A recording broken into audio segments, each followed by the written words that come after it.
우리 옆에 계신 분들과 함께 인사하겠습니다. 사랑하고 축복합니다.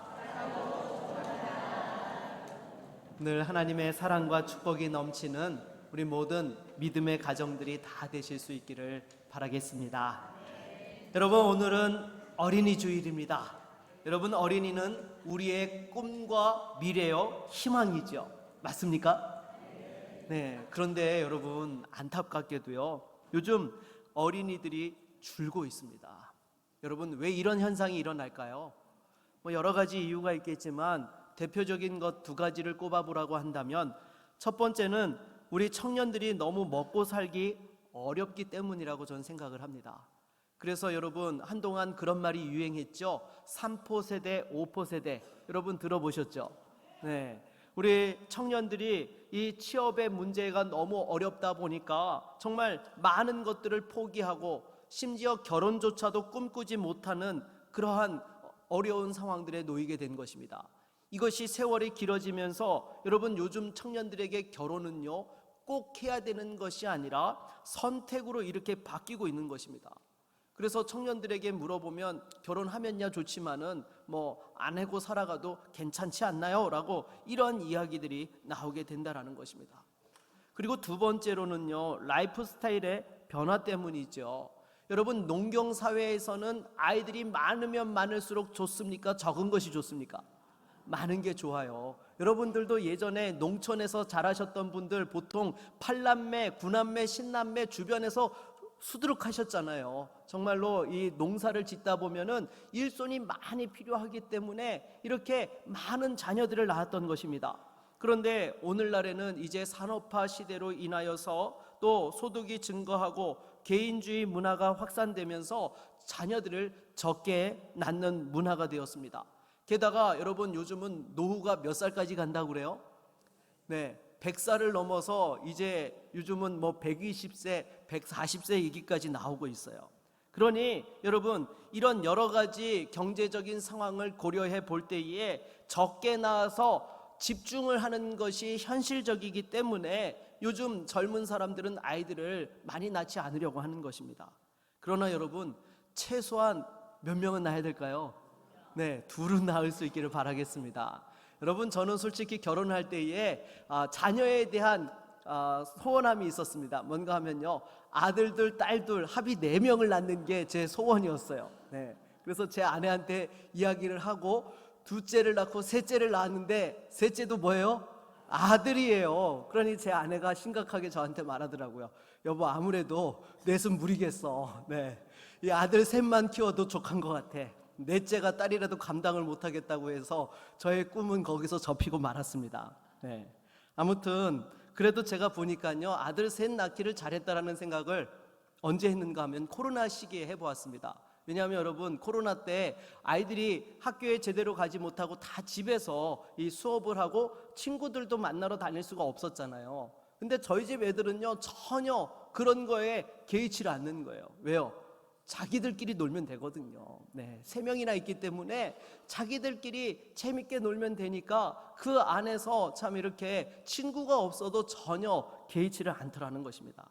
여러분, 확실히 부모가 해줄 수 있는 거 하고요, 형제가 해줄 수 있는 게 달라요. 부모가 아무리 잘 놀아줘도요 한계가 있는 겁니다. 형제가 놀아주는 게 더 재밌는 거거든요. 네, 아무튼 하나님께서 주신 자녀들이 여러분의 가정에 축복의 선물이 될 수 있기를 바라겠습니다. 그렇다면 우리 자녀들을 위해서 부모가 해줄 수 있는 가장 좋은 것이 무엇일까요? 네, 여러 가지 있겠지만 그 중에서도 제일 핵심은 하나님의 복음을 전해주는 거예요. 여러분, 어제도 유아셀의 문답이 있어서 문답을 받으러 온 부모님들에게 자녀들을 하나님의 말씀에 순종하는 자녀로 키워라 라고 이런 권면을 드렸습니다. 여러분, 그렇지 않습니까? 하나님 말씀에 순종하는 자녀가 되면 누가 책임져 주세요? 하나님 책임져 주세요.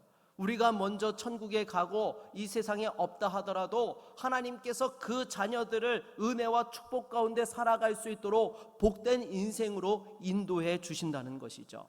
이걸 깨달았던 유대인들도요, 항상 자녀들을 교육할 때에 하나님 말씀에 순종하는 법을 가장 먼저 가르친다는 거예요. 그래서 하나님의 진리와 지혜를 먼저 배우게 되니까 어떻게 보면 그 유대인들의 숫자가 적음에도 각 분야에서 뛰어난 그런 성과를 이렇게 보이고 있지 않나, 그런 생각을 해보게 됩니다. 그런데 문제는요, 여러분, 오늘날 많은 믿음의 가정들이 자녀들에게 그 신앙을 제대로 물려주고 있지 못하다라는 것입니다. 어떻게 그 사실을 알 수 있느냐? 통계가 말해주고 있다라는 것입니다. 여러분, 우리나라의 기독교 인구가 많을 때에 대략 몇 퍼센트가 기독교 인구라고 했죠? 네, 25%가 기독교 인구라고 그랬어요. 그래서 전 국민의 4명 중에 1명은 기독교인이라고 그렇게 이야기를 했습니다. 그런데 요즘은요, 조금 줄어가지고 몇 명이라고 해요? 네, 20%라고 이야기를 합니다. 5명 중에 1명이 신앙생활을 한다라고 하죠. 이거는 물론 썬데이 크리스찬까지 이렇게 다 포함하고 있는 개념이에요. 그런데 그렇다면 청소년들의 그 기독교인 비율을 따져보면은 얼마가 나와야 되는 거예요? 최소한 몇 프로는 나와야죠? 20%는 나와야 되는 거예요. 그렇죠? 네, 이건 숫자로 이야기하는 것이 아니라 비율로 이야기하고 있는 겁니다. 그런데 청소년들을 대상으로 종교가 무엇이냐 조사를 했더니 여러분, 몇 프로가 나왔는지 아세요? 3%가 나왔어요. 몇 프로요? 3%요. 여러분, 제가 전에도 말씀드린 적이 있죠. 선교학적으로 미전도 종족의 기준이 무엇인가 하면은 100명당 예수 믿는 사람의 숫자가 5명 이하일 때, 인구의 5% 이하일 때 그러한 종족을 가리켜서 미전도 종족이라고 해요. 그런데 지금 우리 청소년들이 신앙생활을 하고 있다라고, 예수를 믿는다라고 그렇게 고백하는 아이들이 3%밖에 되지 않는다는 겁니다. 여러분, 지금 우리 다음 세대가 미전도 종족이 된 거예요. 어떻게 이런 일이 생겨난 것입니까? 여러분, 이것은요, 우리가 하나님께서 주신 축복으로 이스라엘 백성들이 그 가나안 땅에 가서 하나님을 저버렸던 그런 일들을 똑같이 행하였기 때문이라는 것입니다. 여러분, 성경을 보십시오. 하나님께서 애굽의 종되었던 그 이스라엘 백성들을 구원하여 내시사 약속의 땅 가나안 땅을 허락하여 주시고, 심지도 않은 과실을 거두게 하시고, 또한 젖과 꿀이 흐르는 땅에서 하나님의 축복을 누리며 살게 해주셨어요. 그런데 이 이스라엘 백성들이 어떻게 했습니까? 오히려 그 축복의 땅에서 하나님을 잊어버렸습니다. 주신 축복으로 바알에게 영광 돌리고 오히려 우상을 섬기는 그런 잘못을 범했던 것이죠. 그런데 지금 한국 교회 안에 그런 일들이 일어나고 있는 것입니다. 여러분, 대한민국이 어떤 나라입니까? 사실 일제 식민지를 거쳐서 독립하자마자 6.25 동란으로 인하여 온 국토가 폐허가 되었던 그런 나라였습니다. 하지만 하나님 앞에서 신앙을 지키고 눈물로 기도하였던 그 믿음의 선배들의 그 기도를 하나님께서 기억하셔서 또 전 세계의 선진국 반열에 이르는 나라가 되게 해 주신 것이죠. 여러분, 2차 세계대전 이후에 식민지에서 독립해서 이렇게 전쟁의 폐허 가운데에서 선진국 반열에 오른 나라가 대한민국 말고 있을까요? 없을까요? 없습니다. 유일무이한 나라예요. 여러분, 이거는 우리 민족이 특별해서가 아니라 하나님의 전적인 은혜와 축복 때문인 것입니다. 그 어려운 상황들 속에서도 하나님만이 살 길이라고 주님 앞에 메어 달리고 부르짖어 기도하였던 그 믿음의 기도를 들으셔서 이와 같은 축복을 허락해 주신 것이죠. 그런데 정작 하나님 앞에서 우리가 그 축복을 가지고 사명을 따라 살아갔던 것이 아니라 믿음을 잃어버리고 세상과의 구별됨을 잃어버리게 된 것입니다.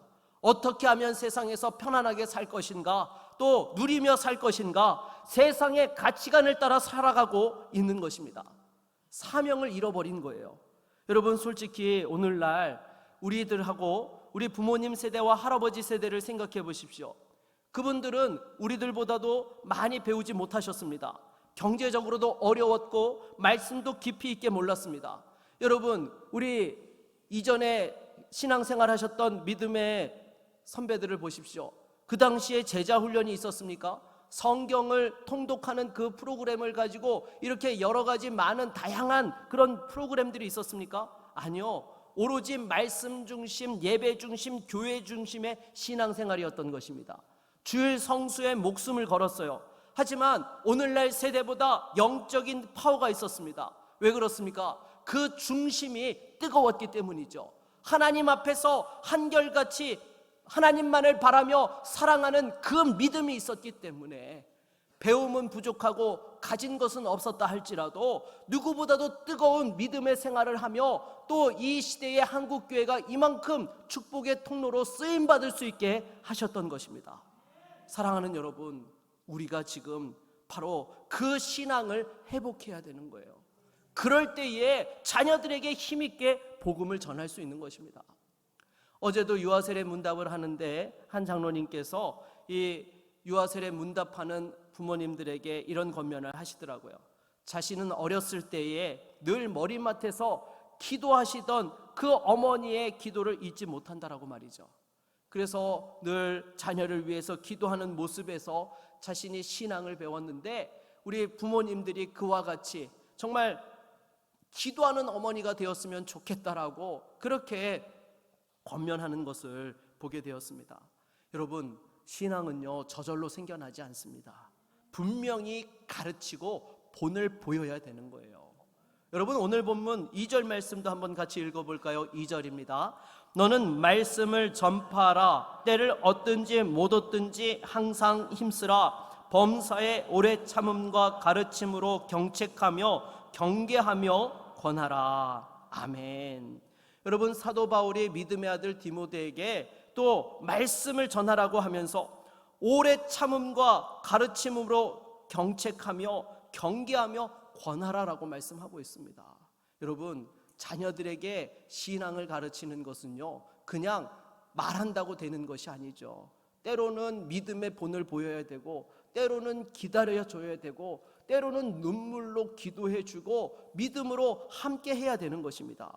그래서 우리 아이들이 신앙 가운데서 제대로 서기 위해서는 가장 먼저 하나님 앞에서 그 아이들이 죄인인 것과 예수 그리스도의 십자가 공로 없이는 구원받을 수 없는 존재라는 것을 분명히 전해야 되는 것입니다. 그리고 무엇보다도 하나님을 두려워하고 예배하도록 가르쳐야 돼요. 그러려면 먼저 우리 자신이 하나님을 두려워하고 예배하는 예배자가 되어야 되는 것이죠.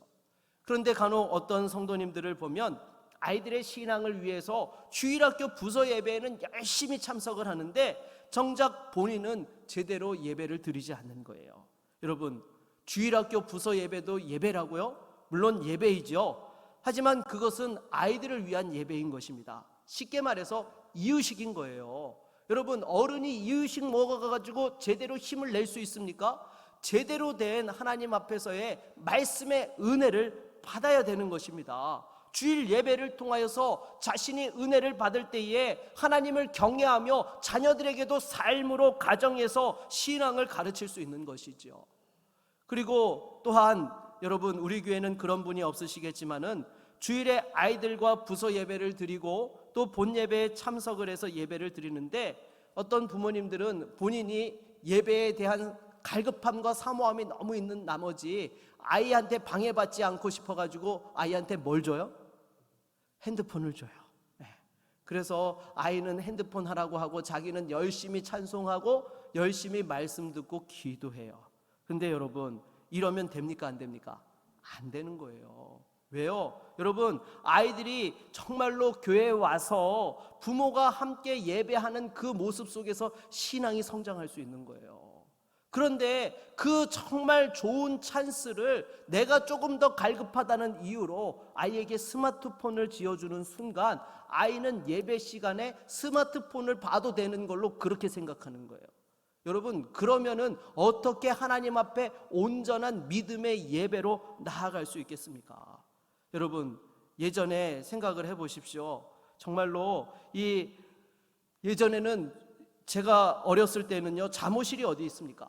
그냥 예배 시간에 어른들과 함께 예배를 드렸습니다. 부모님 옆에 앉아서 함께 예배를 드리는데 그 어린아이가 그 시간을 제대로 버틸 수 있어요? 처음에는 막 칭얼대고 막 저기 하죠. 그러나 부모님 옆에서 이렇게 앉아서 버티다 보면은 나중에 예배 끝날 때까지 가만히 앉아 있는 훈련을 통과하게 됩니다. 그러고 나서 이제 하나님 말씀이 들려지게 되고 기도하는 법을 배우게 되는 것이죠. 여러분, 예배 시간에 어디 돌아다니고 떠들고 뛰어다니는 것이 어디 있습니까? 여러분, 그냥 부모님과 함께 예배하면서 그 자체가 신앙 훈련이 되고 교육이 된 것입니다. 그리고 또한 우리 부모님들이 하나님의 말씀을 붙잡고 기도하는 모습을 보면서 뭘 깨닫게 됩니까? 세상에서 넘어졌던 부모님들이 하나님 앞에서 엎드리는 모습 속에서 다시 한번 믿음으로 일어서는 그 부모님의 신앙을 보면서 아이들도 믿음이 성장하게 되는 것이죠. 그리고 중고등부 아이들도요, 여러분, 부서 예배만 드리지 말고 할 수만 있으면 주일 본당 예배를 드려야 합니다. 물론 여러분, 요즘 수험생들은 부서 예배라도 잘 드리면 다행이라고 이야기를 하는데, 부서 예배라도 잘 드리십시오. 근데 솔직히 제가 어릴 때만 해도요, 중고등부 예배는 언제 있었어요? 토요일에 있었어요. 주일에는 당연히 본 예배를 드리고 나서 부서별로 이 분반 공부를 했죠. 어느 때부터인가 이 중고등부 예배가 주일로 넘어오면서 본 예배를 드리지 않게 된 것입니다. 그리고 이런 것이 전부는 아니지만 분명히 신앙 전수에 있어서 약화를 가져왔다라고 저는 봅니다. 그리고 여러분들에게, 우리 교회는 그런 분 안 계시겠지만 당부의 말씀을 하나 드립니다. 무엇인가 하면요, 자녀들 앞에서 여러분 절대로 교회에 대한 험담하지 마십시오. 여러분, 담임 목사와 교역자들을 향해서, 또한 교회의 장로님들과 중직자들을 향해서 아이들 앞에서 절대로 잘못했다라고 비난하고 욕하는 이야기들을 해서는 안 되는 것입니다. 그거는요, 목사가 흠이 없다라는 이야기가 아니에요. 분명히 부족하고 연약한 부분들이 있어서 당연히 이야기할 부분들이 있겠죠. 하지만 여러분, 아이들에게 그러한 모습을 보이게 되면 아이들이 무엇을 배우겠습니까? 하나님의 권위 앞에 순복하는 법을 제대로 배울 수가 없는 거예요. 담임 목사에 대해서도, 또한 교회의 어른들에 대해서도 그 권위를 존중하지 못하고 함부로 대하는 그런 신앙을 갖게 되어지면 어떻게 이 아이들이 하나님을 두려워하며 또한 하나님의 말씀을 사랑하는 자녀들로 사명을 따라 살아가는 인생이 되겠습니까? 여러분, 그거는요, 아이들의 신앙을 위하여서 여러분들이 정말로 조심해야 되는 그런 모습인 것입니다. 그래서 무엇보다도요, 여러분, 다시 한번 하나님 앞에서 우리 신앙의 기본을 좀 회복하면 좋겠습니다. 아무튼 제가 어린이 주일을 맞이해서 평상시 안 하던 잔소리만 잔뜩 늘어놓는 것 같은데요, 아니요, 이게 정말 중요하기 때문이에요. 신앙의 기본기가 제대로 되어 있지 않으면 무너지는 것은 순식간인 것입니다. 여러분, 대학에 들어가서 취업하고 부모의 품을 떠나 타지로 갈 때에 신앙의 기본기가 되어져 있지 않으면 어떻게 돼요? 그냥 세상으로 가게 되는 것입니다. 이미 청소년기 때부터 자기의 신앙을 제대로 고백하지 못하고 신앙에서 떠나고 있는데 청년이 되면 말할 것도 없게 되는 것이죠. 여러분, 자녀가 세상에서 아무리 잘 나가고 성공한다 하더라도 신앙이 없으면 무슨 소용이 있습니까? 이 세상에서의 삶이 전부가 아니잖아요. 이 세상의 것들은 반드시 썩어 없어지는 것입니다. 그러나 하나님의 말씀은 절대로 변치 않고 영원한 진리요 우리의 생명이 되는 줄로 믿습니다. 그래서 그 진리 가운데 살아가는 인생이 진정한 성공자요 축복자가 되는 것이죠. 그렇기 때문에 할 수만 있다면 어릴 때부터, 아니 태중에서부터 하나님의 말씀을 가르치는 것이 가장 좋습니다. 왜냐하면 우리 아이들은 하얀 도화지 같아서 처음에 어떤 밑그림을 잡아주느냐가 인생의 방향을 결정짓기 때문이죠. 신앙의 밑그림을 잘 그려주면 하나님 안에서 꿈과 비전을 품고 부모의 신앙을 딛고 하나님 앞에서 쓰임받는 축복의 인생이 되는 거예요. 그래서 여러분, 모태신앙이 정말 귀하고 복된 것이 그러한 것이죠. 그런데 그 모태신앙의 축복이 얼마나 귀한지를 모르고 아이들의 신앙의 밑그림을 제대로 그려주지 않게 되면 어떻게 돼요? 모태신앙임에도 불구하고 이것도 못해 저것도 못해 아무것도 못해 이렇게 부정적이고 냉소적인 그런 신앙으로 만들어버리게 되는 것입니다. 여러분, 이렇게 돼버리면요, 나중에 신앙으로 돌이키려면요, 여러분 얼마나 고생해야 되는지 몰라요.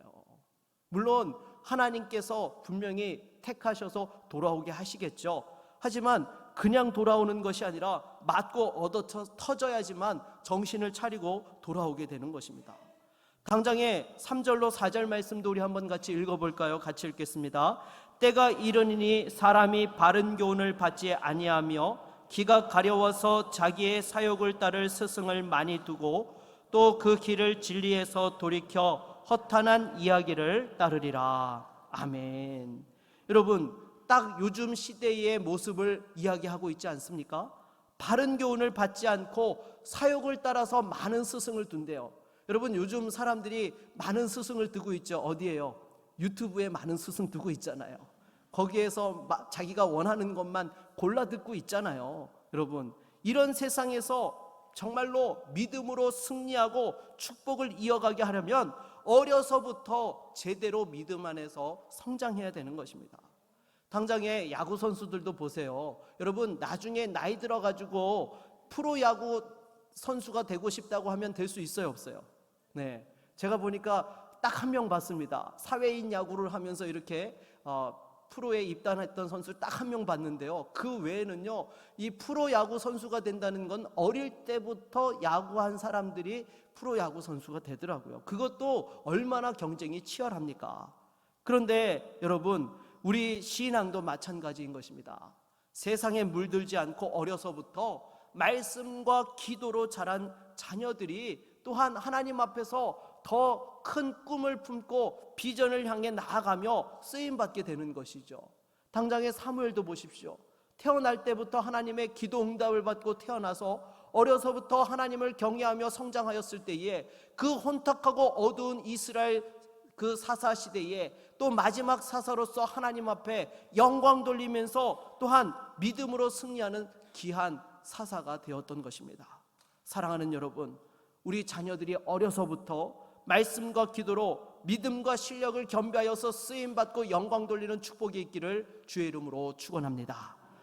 그러면 어떤 분들은 이런 말씀을 할 거예요. 목사님, 아무리 신앙으로 가르치고 싶어도요, 세상에서 6일을 살고 주일날 교회에 와서 고작 하나님 말씀 배우는 시간이 1시간도 채 되지 않는데 어떻게 신앙을 제대로 가르칠 수 있습니까? 라고 이런 말씀하는 분들이 계세요. 여러분, 솔직히 우리 아이들이 학교에 가서 공부하는 시간을 따져보십시오. 일주일에 여러분 아무리 못해도 30시간 이상 학교에서 공부를 하고 학원까지 가서 공부를 하게 되면 그 공부 시간이 엄청납니다. 그런데 정작 이 하나님 말씀을 배우는 건 어때요? 주일날 와서 주일학교 예배 드리면 예배 시간이 말씀을 아무리 길어도 30분 이내에 끝나요. 그리고 분반 공부해도 30분 남짓이면 끝나요. 합쳐서 1시간밖에 되지 않습니다. 이런 상황들 속에서 신앙을 제대로 가르친다는 거 어떻게 생각하면은요, 정말 말도 안 되는 이야기처럼 보여요. 정말 불가능한 것처럼 보여지는 것입니다. 일주일 내내 세상의 가치관을 따라서 배우고 살아온 아이들이 어떻게 1시간 예배하면서 말씀을 배울 수 있을까요? 하지만 여러분, 시간은 양적인 것만 놓고 생각하면 안 되는 거예요.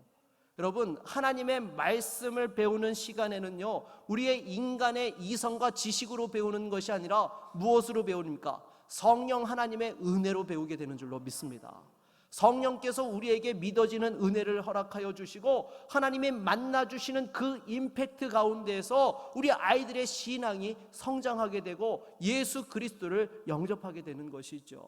그래서 여러분, 시간의 양적인 부분은 부족하다 하더라도 하나님, 이 짧은 시간에 예배라 하더라도 분반 공부라 하더라도 하나님 역사해 주셔서 이 아이들을 만나 주시고 일평생 예수 그리스도의 은혜 가운데 살게 해달라고 기도하며 말씀을 전할 때에 하나님께서 그 아이들의 심령을 변화시켜 주시고 예수 그리스도를 주로 고백하며 하나님의 자녀답게 살아가는 복된 인생이 되는 줄로 믿습니다. 여러분, 짧은 시간이라도요, 우리 부모님들도 아이들을 위해서 늘 기도해 주세요. 축복해 주세요. 말씀 한 절이라도 읽어주면서 이 하나님 말씀 붙들고 살도록 기도하며 그 아이들을 키워갈 때에 여러분, 우리의 생각으로는 부족한 것처럼 느껴지지만 하나님이 만나주시면 그 시간이 특별한 하나님의 시간이 되는 거예요. 시간에 여러분 질이 중요하다라는 것입니다. 제가 금요일 날 은혜 집회 때도 말씀드렸잖아요. 요나 선지자에게 있어서 물고기 뱃속에서의 그 3일 기도는 일평생 한 기도하고 바꿀 수 없는 임팩트가 있는 기도였다라고요. 여러분 그렇지 않습니까?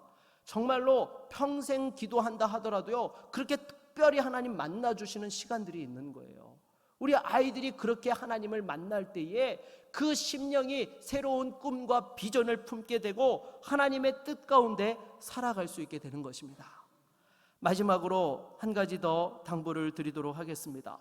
자녀들에게 복음을 전하고 말씀을 가르칠 수 있는 시간은 영원하지 않다는 것입니다. 오늘 밤이라도 하나님께서 부르시면 자녀들을 놓고 가야 돼요. 그러니까 여러분, 이거는 절대로 뒤로 미뤄서 될 일이 아니라는 것이죠. 올해는 아이가 바쁘니까 좀 예배도 빠지고 내년부터 제대로 하면 되지. 아니요, 여러분, 그렇지 않다라는 것입니다. 제가 언젠가 한번 말씀드린 적이 있을 겁니다. 목동에서 사역을 할 때에 젊은 40대 여집사님이 부인함으로 주님의 부르심을 받게 되셨어요. 당시에 초등학생과 중학생 남매를 두신 분이셨는데요, 안 믿는 남편과 결혼했지만 어떻게든 가정을 믿음으로 세우려고 얼마나 기도하고 애쓰셨는지 모릅니다. 교회에서도 구역장으로 교사로 열심히 봉사하면서 정말 이렇게 아이들을 신앙 안에서 키우려고 했던 것이죠. 그런데 갑자기 의사로부터 말기암 판정을 받고 이제 살 날이 얼마 남지 않았다라는 이야기를 듣게 된 거예요. 그래서 이 집사님께서 시간마다 남편과 아이들에게 복음을 전했습니다. 자기는 이 세상을 떠나지만 꼭 천국에서 아이들과 남편을 보고 싶다고, 그래서 예수 그리스도의 복음을 전하고 시간마다 말씀을 읽어주고 아이에게 기도해 주었던 것이죠. 그래서 여러분, 장례를 치르고 난 이후에 이 남편분이 예수님을 영접하고 교회에서 세례를 받고 열심히 신앙생활을 하게 되었고요, 아이들도 정말 성도들과 선생님들이 위하여서 기도해 주면서 믿음 안에서 잘 자라는 그런 모습을 보았던 것입니다.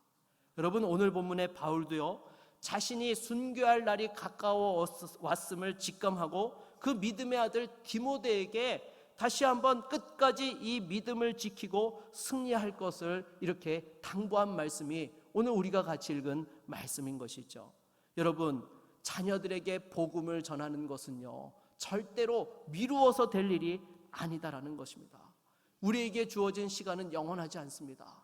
하나님께서 부르시면 언제든지 하나님 앞에 가야 되는 것이 저와 여러분들인 것입니다. 다시 한번 사랑하는 자녀들에게 복음을 전하고 믿음을 유산으로 물려줄 수 있기를 바라겠습니다. 말씀을 맺겠습니다. 어린이 주일을 맞이해서 사랑하는 자녀손들을 위하여 기도하며 복음을 전해서 우리의 다음 세대가 잃어버린 세대가 되어지는 것이 아니라 새로운 부흥을 경험하고 믿음의 3대가 함께 하나님 앞에 영광 돌리는 축복이 넘치는 사랑하는 성도들의 가정과 주의 몸된 교회가 될 수 있기를 주의 이름으로 축원합니다. 우리 한번 같이 찬송가 199장 같이 부르고 말씀을 의지하여 기도하겠습니다.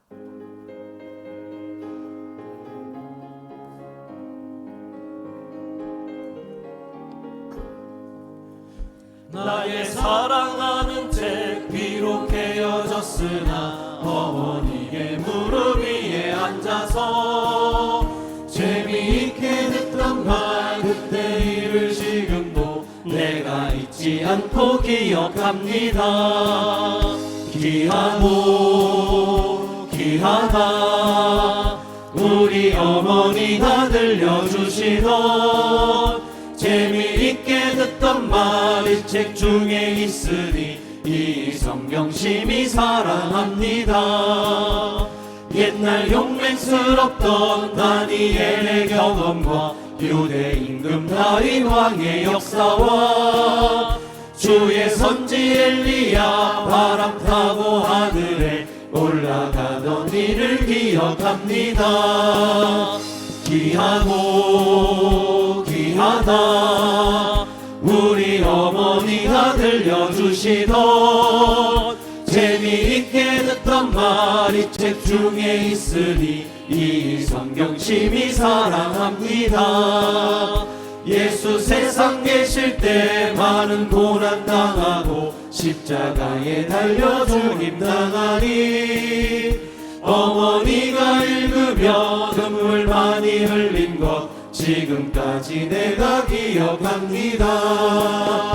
귀하고 귀하다 우리 어머니가 들려주시던 재미있게 듣던 말이 책 중에 있으니 이 성경심이 사랑합니다.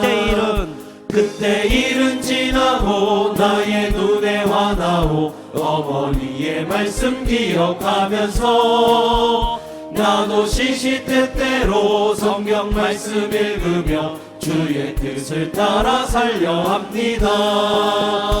귀하고 귀하다 우리 어머니가 들려주시던 재미있게 듣던 말이 책 중에 있으니 이 성경심이 사랑합니다. 이 시간 말씀을 의지하여 함께 기도하기 원합니다. 하나님, 다시 한번 사랑하는 부모님으로부터 물려받은 그 신앙을 회복할 수 있게 하여 주시옵소서. 믿음의 열정을 회복하게 하여 주시고 사명을 회복하게 하여 주셔서 정말 사랑하는 자녀 손들에게 이 믿음의 축복을 물려주게 하여 주시고 하나님을 알지 못하는 다른 세대가 되는 것이 아니라 잃어버린 세대가 되어지는 것이 아니라 축복의 세대, 부흥의 세대가 되어질 수 있도록 하나님 은혜를 주시옵소서. 우리 함께 같이 위하여 기도하겠습니다. 주여, 하나님 아버지, 이 시간 사랑하는 성도들을 위하여 기도합니다. 주여, 무엇보다도 우리 안에 다시 한번 뜨거운 믿음을 회복할 수 있도록 인도하여 주시옵소서. 세상에서의 편안함과 그 안락함만을 바라보고 하나님 앞에서 사명을 잃어버리고 구별됨을 잃어버린 자가 되는 것이 아니라 다시 한번 뜨거운 믿음의 열정을 회복하고 사명을 회복하는 거룩한 믿음의 삶을 살아갈 수 있도록 우리를 불쌍히 여겨주시고 은혜 베풀어 주시옵소서. 무엇보다도 하나님, 이 어려운 시대 속에서도 우리 다음 세대들이 하나님의 말씀으로 세워지기 원합니다. 주님, 정말로 잃어버린 세대가 되어지지 않게 하여 주시옵소서. 지금 너무나 한국교회의 위기와 어려운 상황들 속에 있습니다. 하나님, 주님의 몸된 교회와 성도들을 불쌍히 여겨주셔서 정말로 다음 세대의 축복을 이어가는 교회가 되어질 수 있도록 인도하여 주시옵소서. 우리 다음 세대들이 하나님 앞에서 정말로 다윗과 다니엘처럼 요셉처럼 에스더처럼 쓰임받을 수 있게 하여 주시옵시고 믿음과 실력을 겸비하여 주의 영광을 위하여 쓰임받고 그 하나님의 축복을 이어갈 수 있는 거룩한 믿음의 자녀손들이 되게 하여 주시옵소서. 우리와 함께하여 주실 줄로 믿습니다. 예수 그리스도의 이름으로 기도드립니다. 아멘.